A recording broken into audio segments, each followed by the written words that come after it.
76 سال ہو گئے پاکستان کو بنے ہوئے. ان 76 سالوں کے اندر مجھے آپ بتا دیں ایک مرتبہ گورنمنٹ سطح پر تاجدار ختم نبوت کانفرنس ہوئی ہے؟ 76 سالوں میں ایک مرتبہ انہوں نے حکومتی سطح پر گورنمنٹ سطح پر جمع ہو کر یہ دنیا کو چیلنج کیا، اعلان کیا کہ ہم حضور کی ختم نبوت کے آج بھی پہرے دار ہیں اور صبح قیامت تک پہرے دار ہیں؟ کیا کبھی؟ 76 سالوں کے اندر آج تک گورنمنٹ سطح پر یہ اعلان ہوا کہ ہم اللہ کی عبادت کرنے کی جو دنیا میں سب سے بہترین جگہ ہیں، جن کے بارے میں پیارے آقا علیہ السلام نے ارشاد فرمایا کہ روئے زمین پر سب سے بہترین جگہ مسجد ہے، ہم مسجد پر بم دھماکہ کرنے والوں کو پکڑ کر انہیں قرار واقعی سزا دے کر دنیا کو بتائیں گے کہ ہم ان جگہوں کا بھی احترام کرتے ہیں جہاں رب کی عبادت کی جاتی ہے. کبھی ہوا ایسا؟ کبھی دنیا کو چیلنج کیا کہ رب کے کلام کی بے حرمتی کرنے والے ممالک سے ہم بائیکاٹ کرتے ہیں؟ کبھی چیلنج کیا؟ نہیں. رسول اللہ صلی اللہ علیہ وسلم کی شان میں توہین کرنے والوں اور اصحاب رسول کی توہین کرنے والوں، اہل بیت کی توہین کرنے والوں سے ہم بائیکاٹ کرتے ہیں، اور حضور کی عزت پر، حضور کی ختم نبوت پر، حضور کے اصحاب کی عزت پر، حضور کے اہل بیت کی عزت پر حملہ کرنے والے جہاں پکڑے جائیں انہیں سرعام چوک پر پھانسی دی جائے. کبھی اعلان ہوا؟ بس گورنمنٹ کی کتابوں میں لکھا ہوا ہے حضور کی شان میں گستاخی کرے گا تو سزائے موت، صحابہ کی شان میں گستاخی کرے گا تو یہ سزا، اہل بیت کی شان میں گستاخی کرے گا تو یہ سزا، قرآن کی توہین کرے گا تو یہ سزا. پیپروں کے اندر لکھ کے چھپا کے بند کر کے رکھا ہوا ہے. پوری پاکستانی قوم خوش ہے. ہاں جی، وہ قانون بنا ہوا ہے کہ کوئی کچھ نہیں کر سکتا، کوئی کچھ نہیں کر سکتا.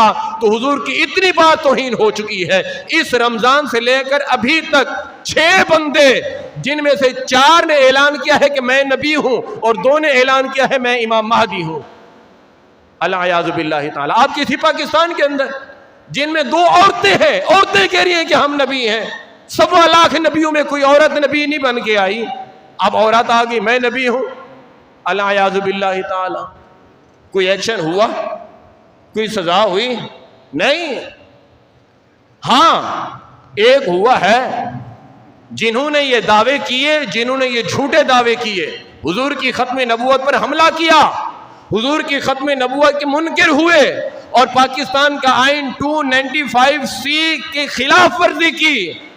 جب علماء نے اس کے اوپر حق کی آواز بلند کی کہ ان لوگوں نے قرآن حدیث کی بھی خلاف ورزی کی ہے اور آئین پاکستان کی بھی خلاف ورزی کی ہے، لہذا ان کے خلاف قانونی کارروائی کی جائے، ان علماء کو گرفتار کیا گیا، ان علماء کو پکڑا گیا. کیوں؟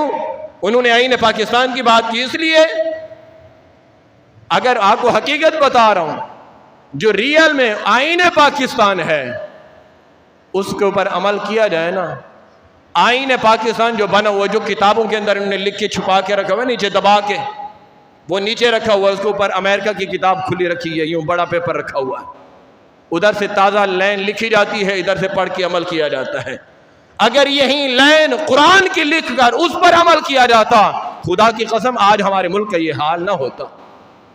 آج کسی کو اتنی ہمت نہ ہوتی کہ وہ آقا کریم علیہ الصلوۃ والسلام کی ختم نبوت پر حملہ کر سکے، حملہ آور ہو سکے، حضور کے اصحاب کی توہین کر سکے، اہل بیت کی توہین کر سکے. کسی میں اتنی جرت نہ ہوتی. پتہ ہوتا یہاں کا قانون ایسا ہے. آسان مثال دے دوں، سعودیہ میں قانون ہے جو چوری کرتا ہے اس کے فوراً ہاتھ کاٹے جاتے ہیں، پتہ ہے نا، اور آج بھی کاٹے جاتے ہیں. وہاں چوری کوئی نہیں کرتا، پتہ ہے نا. یہاں قانون ہے، اس قانون پر عمل ہوتا ہے، ہاتھ کاٹے جاتے ہیں، اس لیے چوری کوئی نہیں کرتا. جب پاکستان میں یہ قانون ہے جو 295C پر حملہ کرے گا اسے سزائے موت دی جائے گی. 76 سالوں میں ایک بندے کو بھی سزائے موت نہیں ہوئی. درجنوں لوگ ہیں جنہوں نے حضور کی ختم نبوت پر حملہ کیا ہے، جن کے اندر ہمارے بڑے بڑے وزیر ہیں، جو ہمارے ملک کے کوئی صدر بن کے رہ چکا ہے، کوئی وزیر اعظم بن کے، کوئی وزیر اعلیٰ بن کے رہ چکا ہے، باہر سے یہ وزیر بن کے رہ چکے ہیں، وزیر داخلہ ہوتے ہیں، خارجہ ہوتے ہیں، اور پتہ نہیں کون کون سے وزیر ہوتے ہیں، یہ سارے کوئی کیا بن کے آیا، کوئی کیا بن کے آیا، یہ سارے حضور کی ختم نبوت پر حملے کر چکے ہیں، حضور کی ناموس پر حملے کر چکے ہیں۔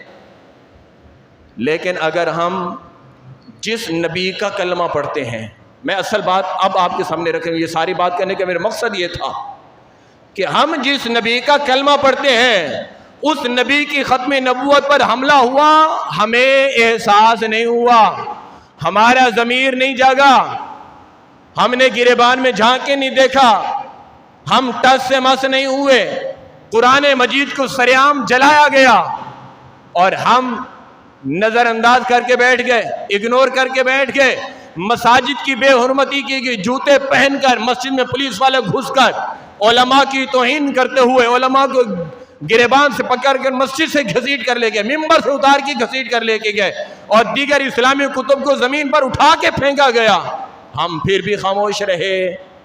تو آج تو انسانوں کو، عام لوگوں کو قتل کیا جا رہا ہے، اس کا احساس کیسے ہوگا؟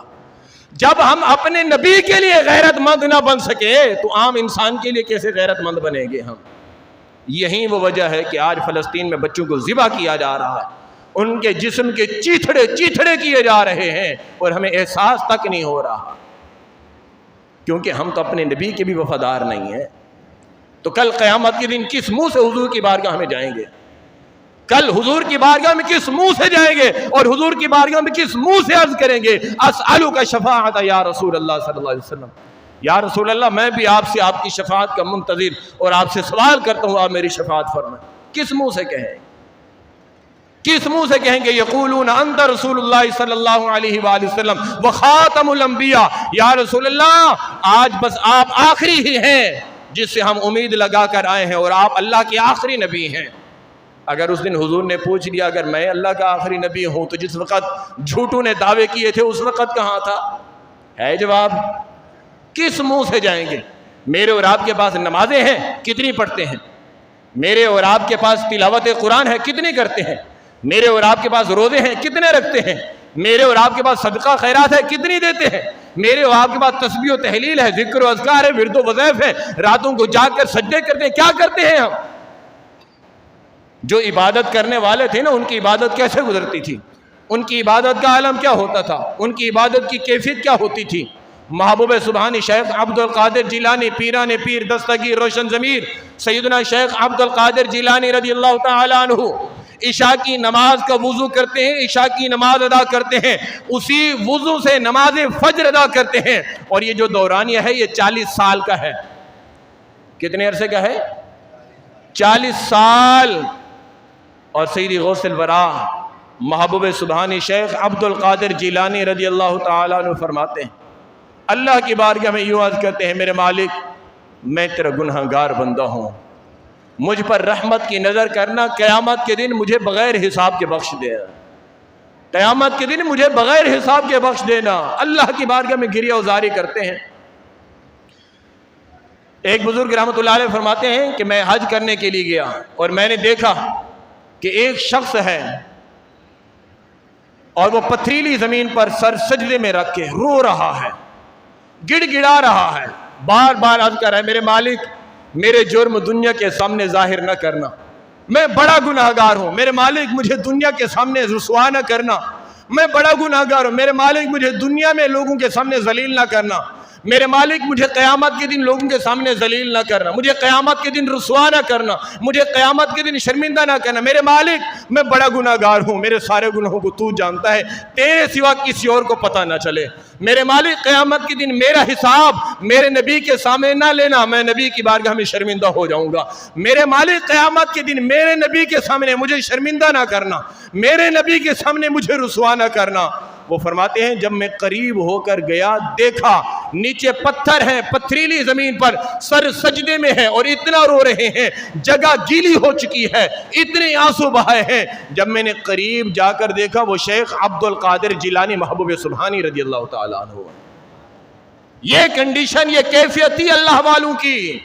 وہ جو عبادت کیا کرتے تھے وہ سجدے کر کے اللہ کی بارگاہ میں روتے تھے، میرے مالک میں نے سجدے کیے، وہ سجدے قبول بھی ہوئے یا نہیں ہم نہیں جانتے۔ میرے مالک میں نے سجدہ کیا، تو اسے قبول کر لے گا تو تیرا کرم ہوگا، اگر تو اسے رد کر دے گا تو میرے مالک میں تیرا کچھ بھی نہیں کر سکتا، میں تیری رحمت سے امید رکھتا ہوں تو میرے سجدے کو قبول فرمائے گا۔ ان کی کنڈیشن یہ تھی، وہ سجدہ کر کے روتے تھے، وہ رب کی بارگاہ میں گڑ گڑاتے تھے، میرے مالک جو تو نے سجدے کی توفیق دی اسے قبول کر لے، جو قرآن پڑھنے کی توفیق دی اسے قبول کر لے۔ ہمیں تو قرآن پڑھنا نہیں آتا، ہم جو نماز پڑھتے ہیں ہمیں وہ نماز پڑھنا نہیں آتی۔ تکبیر تحریمہ اللہ اکبر سے لے کر سلام پھیرنے تک السلام علیکم ورحمۃ اللہ، میں آپ کو ذمہ داری سے کہہ رہا ہوں، معذرت یہ نہیں ہے میں کسی ایک پہ انگلی اٹھا رہا ہوں فلانے کو فلاں، نہیں، مطلقاً میں سب کے لیے بات کر رہا ہوں۔ یہ جو نماز کے مسائل ہیں نا، نماز کی شرائط، فرائض، واجبات، مکروہات تحریمیہ، تنزیہیہ، یہ اور مفسدات، کن چیزوں سے نماز فاسد ہوتی ہے، وہ کون سے کام ہیں کہ جو نماز کے اندر ہو جائیں تو نماز ٹوٹ جاتی ہے، کون سے کام ہیں جن سے نماز واجب الادا ہوتی ہے، کون سے کام ہیں جس سے سجدہ سہو واجب ہوتا ہے، یہ سارے مسائل تکبیر تحریمہ اللہ اکبر سے لے کر السلام علیکم ورحمۃ اللہ، یہاں تک اگر 1000 بندہ یہاں بیٹھا ہونا، اس میں سے میں ذمہ داری سے ممبر پر بیٹھ کر کہہ رہا ہوں 5 بندے بھی نہیں کھڑے ہوں گے جن کو یہ آتے ہوں، 1000 میں سے 5 بندے بھی ایسے نہیں ہیں جن کو یہ آتے ہوں، اور جنہوں نے پوری زندگی قرآن حدیث پڑھتے پڑھاتے گزاری، جو ولایت کے اعلیٰ درجے پر فائز تھے، ولایت کے اعلیٰ منصب پر فائز تھے، یہاں تک کہ اللہ تبارک و تعالیٰ نے یہ شان عطا فرمائی کہ اللہ تبارک و تعالیٰ نے غوث اعظم کے یہ مقام دیا کہ آپ کو اللہ کی طرف سے اذن ہوا، اعلان کر دیں قادمی ہذہ علی راقبتی کل ولی اللہ۔ غوث اعظم نے فرمایا اللہ نے مجھے یہ شان عطا کی ہے کہ میرے زمانے سے لے کر قیامت تک اللہ کسی کو ولایت نہیں دے گا جب تک میرے قدم کی مہر نہ لگ جائے، جب تک میرے قدم کی مہر نہ لگ جائے تب تک اللہ کسی کو ولایت نہیں دے گا۔ ولایت اسے ملے گی جس کے پشت پر غوث اعظم کے قدم کی مہر ہوگی۔ یہ مقام ہے غوث اعظم کا، اور عاجزی کا عالم کیا ہے، ان کی زاری کا عالم کیا ہے کہ رب کے حضور گڑ گڑا کر کہہ رہے ہیں میرے مالک مجھے قیامت کے دن لوگوں کے سامنے رسوا نہ کرنا، مجھے قیامت کے دن حضور کی بارگاہ میں رسوا نہ کرنا، حضور کے سامنے میرا حساب نہ لینا، لوگوں کے سامنے میرا حساب نہ لینا۔ اور غوث اعظم فرماتے ہیں اللہ نے مجھے یہ شان عطا فرمائی ہے، اللہ نے مجھے یہ مقام عطا کیا ہے کہ قیامت کے دن اللہ اپنے محبوب کے صدقے میں مجھے یہ اذن عطا فرمائے گا، اللہ مجھے یہ اجازت عطا فرمائے گا کہ میرے جتنے مرید ہوں گے ان سب کو میں جنت میں ساتھ لے کے جاؤں گا۔ اللہ نے یہ اذن دیا، پھر بھی عاجزی کا عالم کیا ہے، اور ہمارا حال کیا ہے۔ 11ویں والے کا لنگر تو ہم بڑے شوق سے کھا لیتے ہیں، لیکن 11ویں والے پیر فرماتے ہیں جو نماز نہیں پڑھتا اسے مسلمانوں کے قبرستان میں بھی دفن نہ کرو۔ یہ 11ویں والے پیر فرما رہے ہیں جن کا لنگر شوق سے کھاتے ہیں۔ جس 11ویں والے پیر کا کھیر ہمیں اچھا لگتا ہے، غوث اعظم کے اس فرمان کو بھی تو یاد رکھیں ہم کہاں جا رہے ہیں، اور ہمارے دلوں کے اندر احساس اسی وجہ سے ختم ہو رہا۔ شیخ عبد القادر جیلانی رضی اللہ تعالیٰ عنہ دین متین کی اشاعت کے لیے آپ نے مدارس کا قیام کیا۔ آج ہم مدارس کے ساتھ کیا کر رہے ہیں، ہمارا مدارس کے ساتھ کتنی تعاون ہے، ہم مدارس کے لیے کیا کچھ کرتے ہیں کہ جہاں ہمارے بچوں کی تعلیم و تربیت اچھی ہو۔ آپ کے محلے کے اندر اگر 2000 بچے ہیں، ان 2000 بچوں میں سے 100 بچہ بھی حافظ قرآن نہیں ہے، 2000 بچوں میں سے 100 بچہ بھی حافظ قرآن نہیں ہے، میں بہت زیادہ کہہ گیا ہوں 100 بچہ، 2000 بچوں میں سے 10 بھی عالم دین نہیں ہے، 2000 میں سے 10 بھی عالم دین،